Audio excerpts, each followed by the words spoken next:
Financial freedom, a proven path to all the money you will ever need, जिसे लिखा है Grant Sabatier ने। ये बहुत ही पॉपुलर पर्सनल फाइनेंस बुक है उन लोगों के लिए जो जिंदगी में बहुत ही जेन्युइन तरीके से पैसा कमाना चाहते हैं। और स्पेशली मेरा ये मानना है कि 18 साल से लेकर 40 साल के लोगों के लिए ये बेस्ट पर्सनल फाइनेंस बुक है, स्पेशली इंडियंस के लिए। तो आप अगर अभी यंग हो तो आपके लिए बोनस यही है कि आप अपने बहुत सारे साल बचा सकते हो इस वीडियो को सिर्फ देखकर। ऑथर हमें 7 स्टेप प्रोसेस को फॉलो करने के लिए सजेस्ट करते हैं जिसे कोई भी व्यक्ति फाइनेंशियल फ्रीडम अचीव कर सकता है। उनका ये मानना है कि पैसे तो अनलिमिटेड है लेकिन टाइम सभी के पास लिमिटेड है। यानी आप चाहे करोड़ों रुपए बना लो लेकिन आप उन करोड़ रुपए से 1 मिनट भी नहीं बना सकते हो अपनी जिंदगी की। उन 7 स्टेप में आपको ये समझ में आ जाएगा कि आपको एग्जैक्ट कितने पैसे चाहिए फाइनेंशियल फ्रीडम के लिए। और बहुत ही बेहतरीन फ्रेमवर्क भी मैं आपके साथ शेयर करूंगा जिससे कि आप अपने जॉब से ज्यादा पैसे कमा सकते हो और साथ ही साथ कुछ साइड बिजनेस भी शुरू कर सकते हो और बिना किसी डिफिकल्ट तरीकों से अपने खर्चे भी कम कर सकते हो। यानी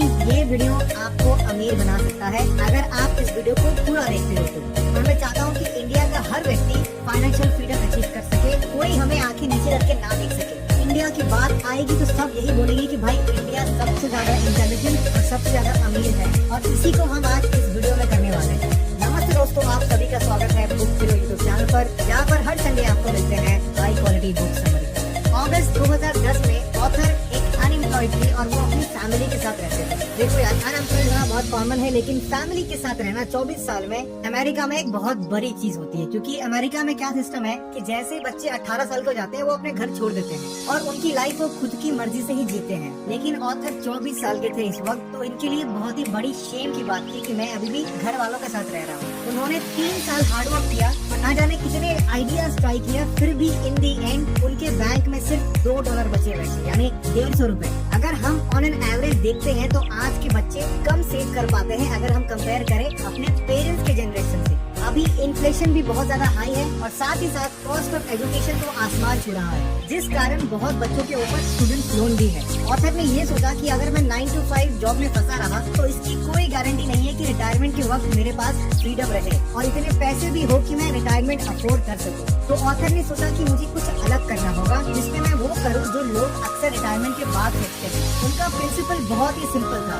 उनको पर्सनल फाइनेंस के बारे में सीखना था, एक एंटरप्रेन्योर बनना था और साथ ही साथ इन्वेस्टिंग में बहुत ही बेहतर होना था। यानी इनके दिमाग में सिर्फ और सिर्फ 3 स्ट्रैटेजीज थे अमीर बनने के लिए। ग्रांट सैबेटियर ने ये कैलकुलेट किया कि मुझे ठीक $1.25 मिलियन चाहिए और इतना अगर मैं कमा लूँ तो मैं रिटायरमेंट ले पाऊंगा और फ्रीडम के साथ जिंदगी जी पाऊंगा। मुझे कोई स्ट्रेस नहीं रहेगी कि मुझे आज काम पे जाना ही होगा। सबसे पहले उन्होंने जितना हो सके उतना फाइनेंस के बारे में सीखा और एक इफेक्टिव प्लान बनाया जहाँ पर वो एक फुल टाइम जॉब करेंगे और 2 साइड बिजनेस खोलेंगे और साथ ही साथ वो स्टॉक मार्केट में भी पैसे इन्वेस्ट करेंगे। रिजल्ट ये हुआ कि जहाँ पर उनकी बैंक बैलेंस में सिर्फ $2 थे, अब वो $1.25 मिलियन बन चुके थे और उन्होंने ये करके दिखाया सिर्फ 5 साल में। अगर ऑथर का करंट लाइफ के बारे में हम बात करें तो ग्रांट सैबेटियर एक एंटरप्रेन्योर है, पॉडकास्टर है, ब्लॉगर है और साथ ही साथ एक ऑथर भी है। इन्होंने ये कमाल की बुक लिखी है जो कि इंटरनेशनल बेस्ट सेलिंग बुक है। वो फाइनेंशियल फ्रीडम को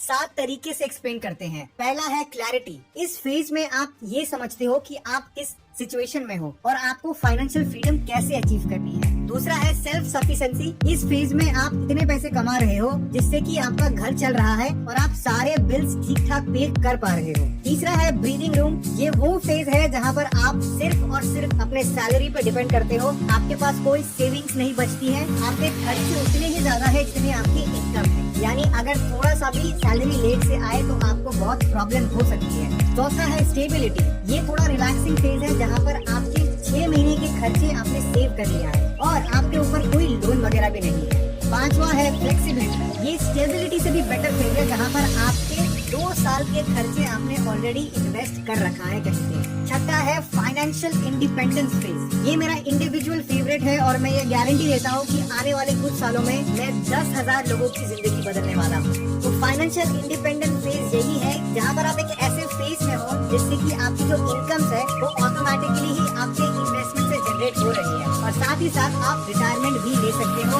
अपने पैशन और गोल्स को भी अचीव कर सकते हो। और 7वां फेज है एबंडेंस ऑफ वेल्थ, जहाँ पर आपके पास इतने पैसे हैं आपको कुछ सोचने की जरूरत ही नहीं है। आपके बच्चे, उनके बच्चे वो आराम से आपके पैसे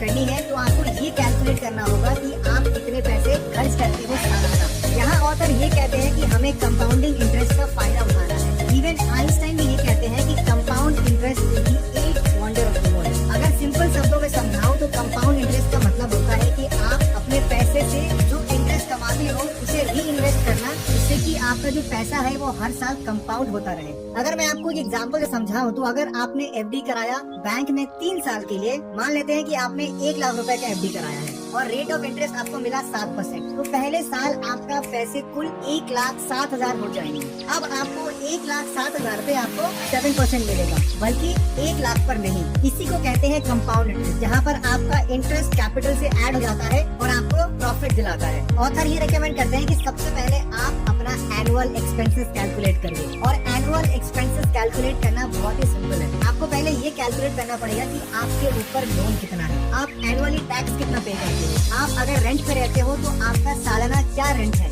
आपके इंश्योरेंस कितने हैं, ऑन एन एवरेज आप साल में कितनी बार घूमने जाते हो, और आपके खाने पीने का, बच्चों की पढ़ाई और भी जो एक्स्ट्रा एक्सपेंसेस है वो सालाना कितनी है, और इसका जो भी वैल्यू आएगा उसको आपको ऐड करना है आपके फ्यूचर इन्वेस्टमेंट के साथ, यानी बड़ा घर, बच्चों की विदेश में पढ़ाई, महंगा टर्म इंश्योरेंस और आपके ट्रैवलिंग के खर्चे। तो उन दोनों को कैलकुलेट करने के बाद ऑथर रेकमेंड करते हैं कि आपको इसको 4% से डिवाइड करना है। जो वैल्यू आता है वो है आपका प्रिंसिपल, यानी इतने पैसे आपको चाहिए जिससे कि आप कंपाउंड इंटरेस्ट पे आराम से जिंदगी बिता सकते हैं, और जो भी आपके फ्यूचर प्लान है उसे भी आप अचीव कर सकते हैं। 4% ऑथर इसलिए रिकमेंड करते हैं क्योंकि उनका मानना है कि ऑन एन एवरेज 7% का रेट तो मिलता ही है कंपाउंड इंटरेस्ट में। तो अगर आप उन सिर्फ 4% का यूज करते हो तो आपका प्रिंसिपल में कभी भी पैसे निकालने की जरूरत नहीं पड़ेगी, और बचे 3% ऑटोमेटिकली ग्रो होते जाएंगे।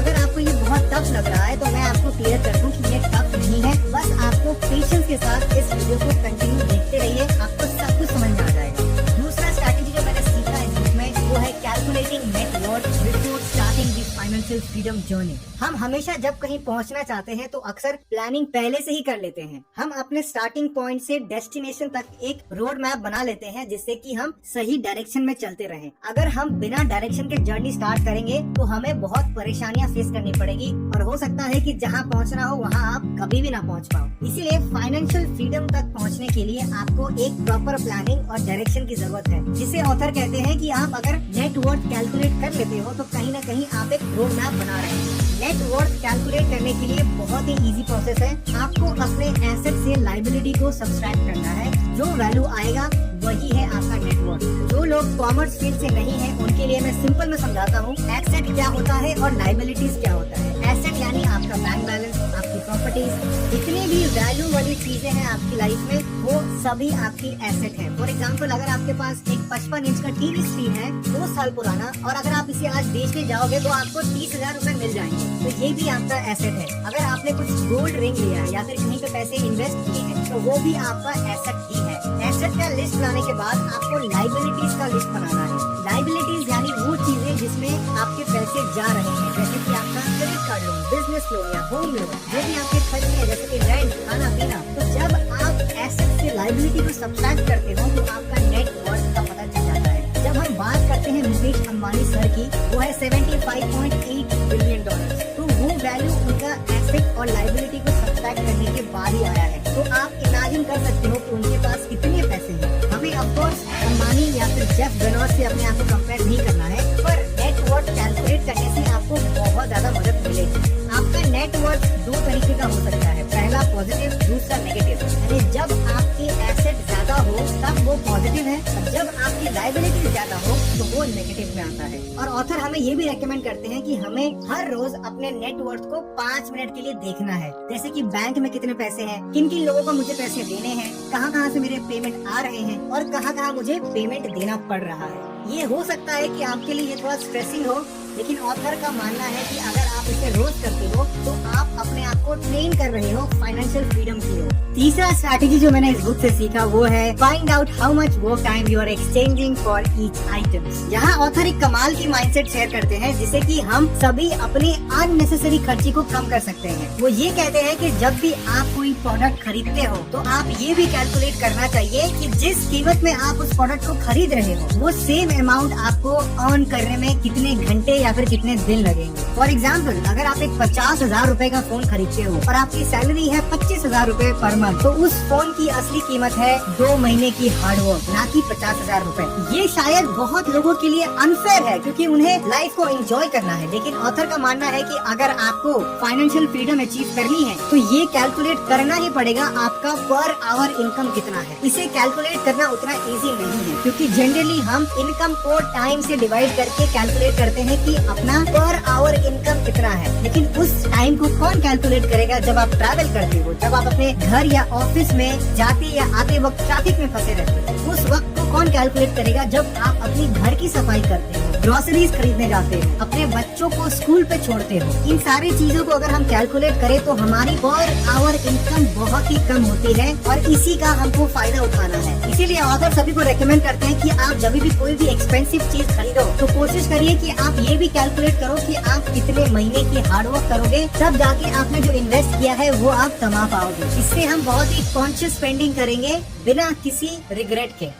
चौथा स्ट्रैटेजी जो मैंने इस बुक से सीखा वो है saving more money by reducing housing, transport and food cost. In general हम सभी के सबसे बड़े 3 एक्सपेंसेस हैं, घर, गाड़ी और खाना। ऑथर यहाँ हमें ये समझाने की कोशिश करते हैं कि अगर हम इन 3 चीजों पर खर्चे कम कर देते हैं तो हमारे पास ज्यादा पैसे रहेंगे इन्वेस्ट करने के लिए और साथ ही साथ जल्दी रिटायरमेंट के लिए भी। सबसे पहले बात करते हैं घर के बारे में। ऑन एन एवरेज एक व्यक्ति 1/3 पैसे घर खरीदने में ही लगा देता है। अगर एक फैमिली 1 करोड़ रुपए का अपार्टमेंट खरीदते हैं तो ऊपर से फर्नीचर, डेकोर और भी जो एक्स्ट्रा एक्सपेंसेस हैं वो लगाकर ऑलमोस्ट 1 करोड़ 50 लाख रुपए लग जाते हैं। और साथ ही साथ आपको सोसाइटी की मेंटेनेंस फीस भी देनी होती है पूरे साल का। और उस 1 करोड़ 50 लाख रुपए आइदर आप फुल पेमेंट करते हो या फिर आप बैंक से लोन लेते हो, जिसे चुकाते चुकाते आपकी पूरी जिंदगी चल जाती है। इसीलिए ऑथर हमें एक और स्ट्रेटेजी शेयर करते हैं कि अगर आप घर ना खरीदो बल्कि आप एक फुल्ली फर्निश्ड अपार्टमेंट रेंट पे ले सकते हो, जहाँ पर आपको रेंट 25,000 से लेके 40,000 रूपए तक हो सकता है। अगर आप ये स्ट्रैटेजी फॉलो करते हो तो आपका वो जो 1 करोड़ 50 लाख रुपए जो आप इन्वेस्ट करने वाले थे एक साथ ही वो आप पैसे बचा सकते हो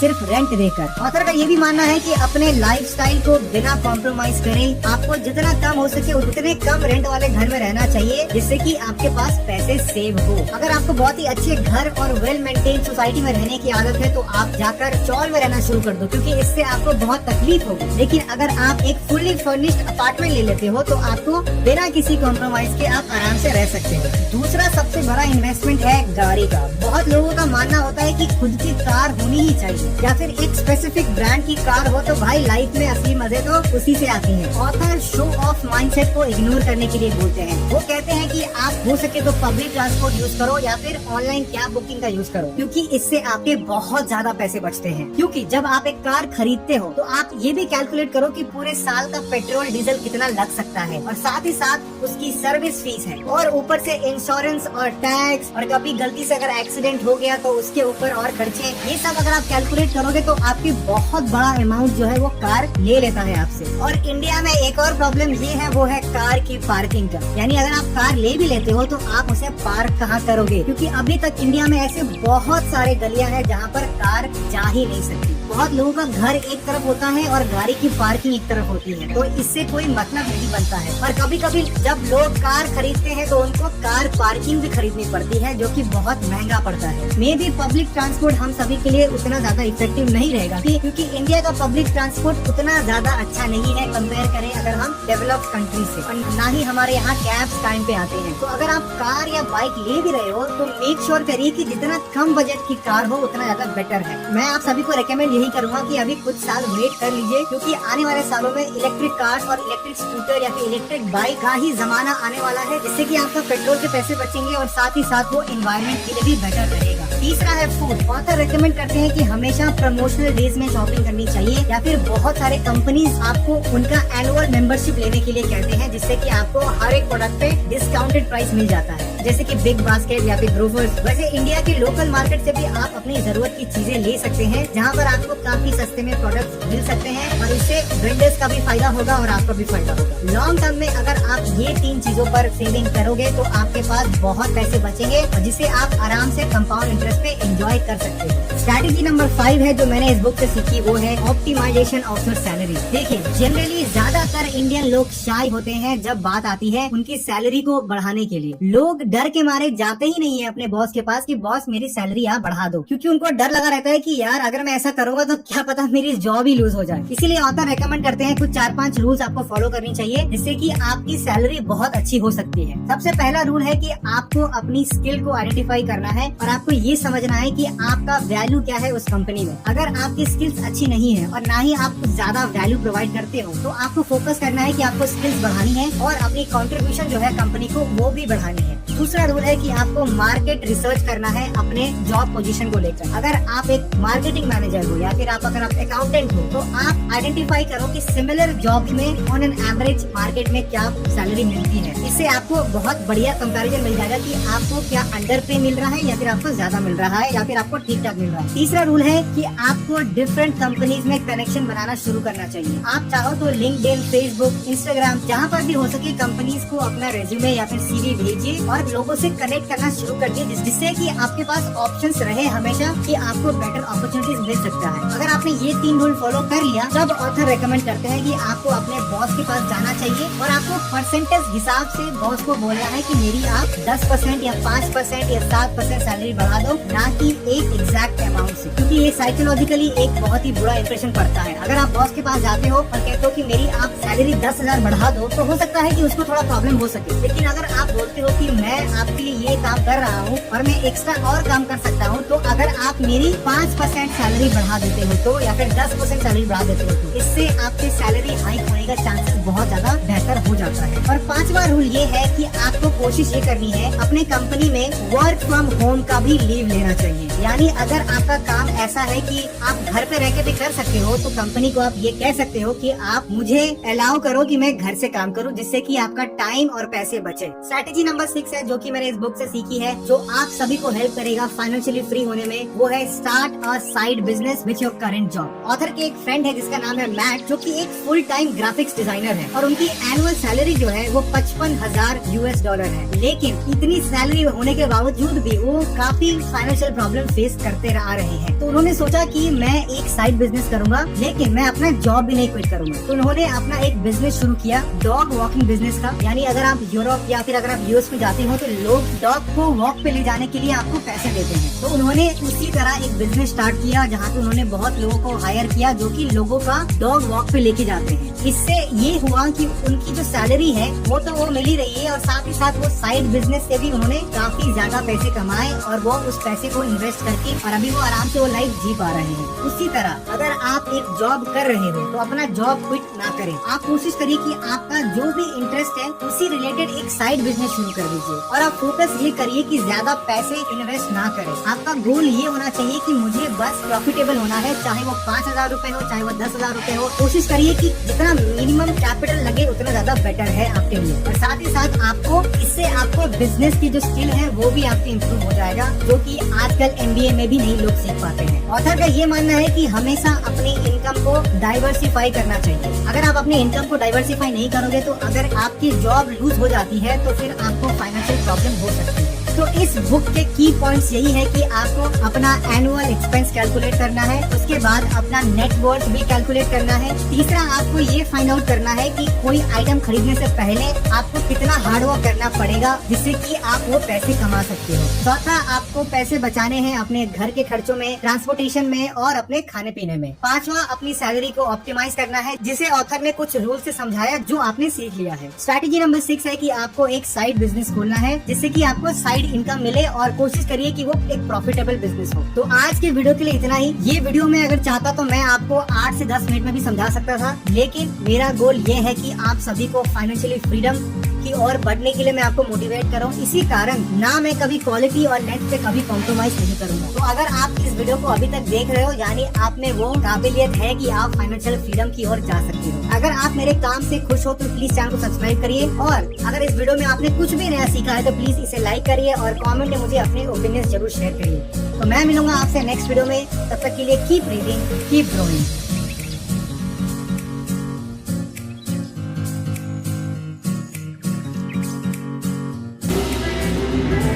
देख, मैं हिस्ट्री बनाना चाहता हूँ, और हिस्ट्री ऐसे ही नहीं बनती, लोगों को साथ लेकर चलना पड़ता है। मैं 100 ऐसे लोगों की सेना बनाना चाहता हूँ जो अपना 100% देने को तैयार है।